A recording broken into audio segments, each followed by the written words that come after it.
one example. You know, video games are, okay, so the question is, can that sense of meaning be hijacked? And the answer to that is absolutely. Absolutely.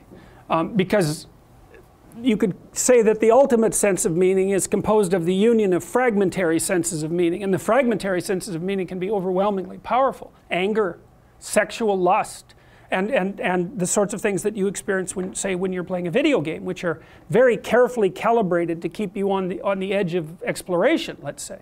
Now, I'm not a foe of video games, because games are complicated and it isn't clear what people are doing when they're playing them. You know, they may be expanding their cognitive skills. They may be learning to cooperate. They may be learning to engage in complex problem solving. And so, but part of it's also a matter of balance.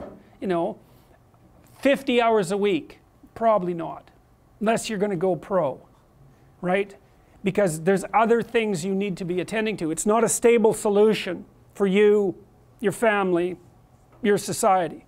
It's too one-sided. Yeah, and you can get pulled down rabbit holes of all sorts that are one-sided pursuits of meaning.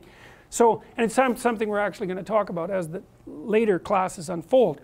The question is, how do you stop yourself from falling prey to a pathologized sense of meaning?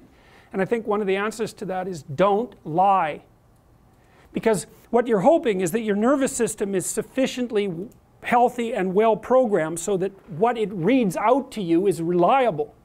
And if you pathologize your psyche by either through sins of omission, let's say, or outright deception, you're going to warp that internal structure and it's not going to read out properly to you. And then your sense of meaning will lead you astray.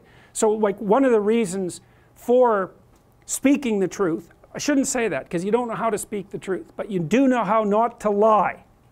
And it's a game you're playing with yourself. You can define the damn lies. No one else has to do that for you. You try not to utter falsehoods because you warp your neurological structure by doing so, and then it will read out pathologically, and then if you rely on it to guide you, it will run you right off a cliff.